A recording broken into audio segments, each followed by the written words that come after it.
अस्सलाम वालेकुम, मैं हूँ उम्मा सुहालिम की नई किस के साथ हाजिर हूँ। पिछले किस में हमने पढ़ा कि कैसे फातेह जो है वो पार्लियामेंट जाना चाह रहा था और उसको कॉफ़ी पीनी थी और रास्ते भर उसने अब्दुल मुत्तलिब का वाक़या आदम को पूरा सुनाया। अब आगे बढ़ते हैं। पार्लियामेंट हाउस वसी अरीज और रोशनी से मुनव्वर था।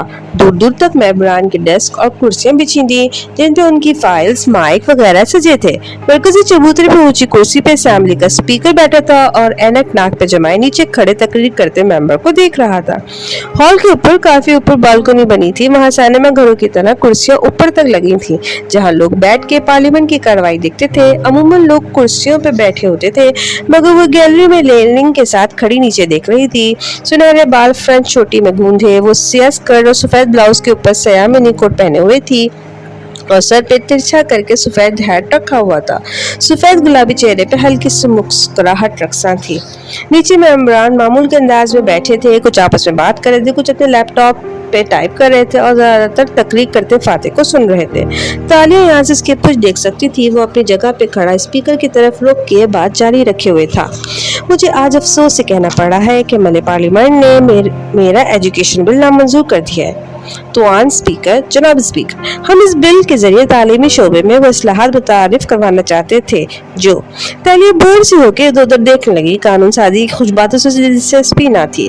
वो दूसरे मकसद के लिए आई थी मगर गर्दन आगे पीछे घुमाई तो ठहरी। फासले पे एडम खड़ा था, तवज्जो से तकरीर करते दान फातिह का एक एक लफ्ज सुनता हुआ। वो बोर नहीं हो रहा था। वो नामहसूस तरीके से उसके साथ जा खड़ी हुई। जाने के एहसास के तहत एडम ने यूं ही गर्दन मोड़ी तो उसे देख के चौंका। आप यहाँ? तालिया चौंकी, फिर उसे देख के मशकूक नजर आने लगे। तुम मेरा पीछा तो नहीं कर रहे हो? और बाद में उस पर माफी मांग लोगे? नहीं नहीं, वो शर्मिंदगी से वजाहत करने लगा। मैं तो अनफादे के साथ आया हूँ।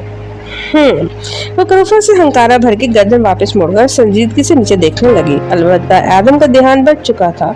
आप यहाँ कैसे? अशरफ साहब कहाँ हैं? वो नीचे देखते हुए खुशकी से बोले। वो नीचे बैठे हैं दान फाते के पीछे। क्या आप उनसे मिलना चाहती हैं? उसे बेचैनी से घड़ी देखी। अभी लंच ब्रेक होगी तो मैं आपको उनके पास ले जाऊंगा। वो इसी रास्ते से बाहर निकलेंगे। वो इशारा करके समझाने लगा, फिर एक गैर आरामदेह नजर उस पर डाली। आप नीलामी पे आएंगे ना? उसे देख के अंदेशा सा हुआ कि कोई गड़बड़ ना कर दे। जाहिर बच्चे, मैंने कल कहा था ना, मैं तुम्हें माफ कर दिया है मगर मैंने आपको बदसूरत नहीं करता। प्लीज मुझे वजाहत करने दे। मैंने आपकी शक्ल की एक लड़की देखी थी किसी के घर पे कि वो आप हैं। तालिया पूरी तरह उसकी तरफ घूमी और उसकी आंखों में आंखें डाली। तो क्या वो मैं हूँ? एडम्स की नजरों किताब में ला सका, बस एक नजर उन्हें देखा और शक शुबा रफा होने लगा। ये वो नहीं थी। इस नौकरानी की तो शक्ल भी अब उसे भूलती जा रही। नहीं, मुझे गलत फहमी हुई थी, सॉरी। सच्चाई से नजर झुका के एतराफ किया। दिलचस्प बात यह कि जनाब स्पीकर के इस वक्त असेंबली में आधे से ज्यादा लोग मेरी बात को गैर अहम जान के सिर्फ लंच ब्रेक का इंतजार कर रहे हैं, बाकी आधे सो रहे हैं। उसे एकदम तकरीर का कागज डेस्क पे पटका और ऊंची आवाज में बोला तो चौंक के मुतवज्जो हुए। हॉल में चलती सरगोशियों में कमी आई। सन्नाटा छाने लगा। दान फातिह अपनी जगह पे खड़ा स्पीकर को देख के दबे दबे गुस्से से बोल रहा था। ग्रे सूट और दाएं तरफ को पीछे करके जमाए बालों के बुरकस उसकी आवाज आज काबू में नहीं लग रही थी क्योंकि उनको तालीम की बातें बोरिंग लगती है क्योंकि इन बातों का रिजल्ट अगले इलेक्शन तक नहीं मिलता मगर ऊंची इमारतों और लंबी सड़कों का मिल जाता है। शहर में नए फूल लगाना, नए पार्क बनाने का भी मिल जाता है। सियासतदान हमेशा अगले इलेक्शन का सोचता है मगर लीडर अगली नस्ल का सोचा करता है। सर, दान फातिह बिल इसलिए पास करवाना चाहता था क्योंकि दान फातिह इस वक्त कभी सोच रहा था जब वो खुद मर चुका होगा मगर मलेशिया के बच्चे आज से ज्यादा मुश्किल हालात में होंगे। उसने बुलंद आवाज में कहते हुए झुक के डेस्क 2 दफा बजाया तो सारे में गहरी खामोशी छा गई। अच्छा खामोशी से पीछे बैठा सुन रहा था। ठीक है, मैं वजीर आजम साहबा की पार्टी में से नहीं हूँ। उसने हाथ उठा के काफी पास फासले पर बैठी अगली कतार में बैठी खातून की तरफ इशारा किया। तालिया ने गर्दन ऊपर ऊंची की। सफेद स्कार्फ ओढ़े वजीर आजम फ्रंट पे बैठी थी और यहाँ से उसकी पूंछ दिखाई देती थी। मगर मैं उनसे पूछता हूँ कि क्या ये बच्चे मेरे और उनके हम में सबके नहीं थे? क्या हम मिल के सियासी इख्तलाफात को भुला के अपने बच्चों के लिए एक प्लेटफॉर्म पे इकट्ठे नहीं हो सकते थे? मगर नहीं, सिर्फ इसलिए कि दान फातिह ने तालीम के नाम पे वोट लिया है। मैडम वजीर आजम ने मेरे वादे को झूठा साबित करने के लिए इस बिल को नामंजूर करवाया। मगर मुझे आपको वादे के मुताबिक एक बात बताने दीजिए। वो बरहमी से ऊंची आवाज में कह रहा था। नजरें वजीर आजम की कुर्सी पे थी जिसने मुड़ के उसे देखा तक नहीं, बिना असर लिए सामने देखती रही। चूंकि वजीर आजम साहबा को वादे पूरे करने की आदत नहीं और वो हमेशा लेने पे यकीन रखती है, देने पे नहीं। اس لیے وہ اس بات سے ناواقف ہیں کہ کچھ لوگ اپنے وعدوں کی پاسداری کے لیے اپنی قیمتی متاع کو بھی ذبح کر دیتے ہیں۔ اور آپ کے لیے بری خبر یہ ہے کہ دان فاتح ایسے ہی لوگوں میں سے ایک ہے۔ مجھے کہا جاتا ہے کہ میں اکیلا رہ گیا ہوں، میری پارٹی تک میرے ساتھ نہیں کھڑی۔ جیسے دان فاتح کو اس بات کی بہت فکر ہے کہ وہ اکیلا رہ گیا تو کیا ہوگا اگر میرے اوپر ایسا وقت آیا کہ ملے قوم میں سے صرف ایک شخص بھی میرے ساتھ کھڑا ہو، میں تب بھی اپنا وعدہ پورا کروں گا۔ میں اس ایک شخص کا بھی لیڈر ہوں گا۔ اور یاد رکھیے گا میڈم، میں پھر سے اس بل کا ڈرافٹ تیار کروں گا اور اب کی بار میں اس بل کو آپ کے حلق سے نیچے اتاروں گا اور آپ مجھے بے بسی سے ایسا کرتے دیکھیں گے۔ کہہ کے اس نے زور سے ڈیسک پہ ہاتھ مارا۔ چہرہ جذبات کی حدت سے سرخ پڑ رہا تھا۔ پھر ٹائی کو ڈھیلے کرتے وہ واپس کرسی پہ بیٹھا تو اوپر گیلری سے جہاں تالیاں گونجنے لگی وہیں ہال میں بیٹھے اس پارٹی کے چند ارکان ڈز بجانے لگے۔ حکومتی ارکان البتہ خاموش بیٹھے رہے اور وہ دونوں بھی اوپر بالکل خاموش کھڑے تھے۔ ایڈم گمسم تھا اور یکٹک اس آدمی کو دیکھ رہی تھی جو اب ٹیک لگا کے ٹانگ پہ ٹانگ جمائے کرسی پہ بیٹھ چکا تھا۔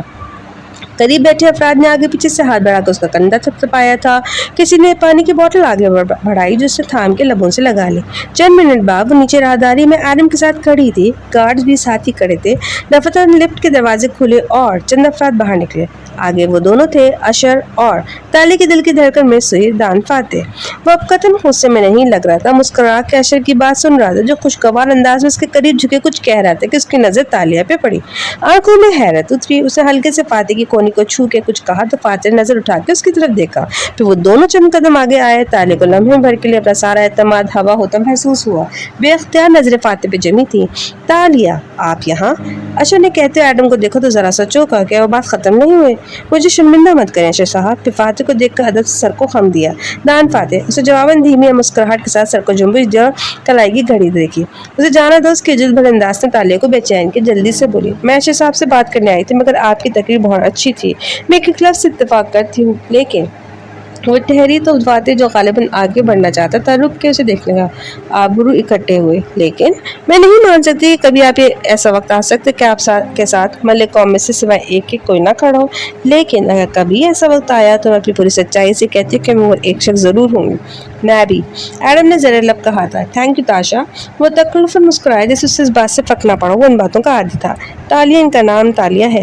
اشر نے کھنکار کے تصدیق پھر ایک گہری نظر تالیہ پہ ڈالی۔ وہ گرد و پیش سے بے نیاز فاتح کو دیکھے جا رہی تھی۔ اشر کی پیشانی پہ ہلکی سی شکن ابھری۔ صحیح تالیہ۔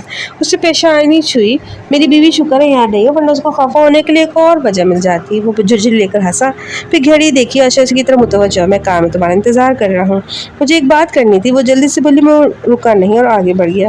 اس کے گارڈ اور ایڈم اس کے ساتھ لیے۔ تالیہ کی رنگت بجھی تو اشر مسکرا کے آگے ہوا اور حوصلہ افزا انداز میں کہا، آپ ان کو دل رکھنے کی عادت نہیں، وہ ہماری دنیا کے انسان نہیں ہے، مگر آپ کہیے، میں سن رہا ہوں۔ مگر تالیہ کا چہرہ بجھا ہوا دکھائی دیتا تھا۔ میں گھائے غزال میں انٹرسٹڈ ہوں اور میں صرف یہ چاہتی تھی کہ مسز اسد سے ذاتی طور پر مل لوں۔ گیلری سے ہٹ کے مگر ایک اداس اس طرف ڈالی جہاں اپنے گارڈ کے ساتھ جاتا دکھائی دیا تھا۔ شاید مسز فاتح یوں ہر ایک سے نہیں مل لیتی، وجہ سے ہرٹ ہوئی تھی۔ وہ ہر ایک سے واقعی نہیں مل لیتی لیکن میرا نہیں خیال کہ وہ آپ کو ہر ایک کی کیٹیگری میں رکھتی ہیں۔ وہ چونکہ اشر کو دیکھنے لگی، آنکھوں میں امید ہے۔ کیا یہ ممکن ہے؟ جی یہ ممکن ہے۔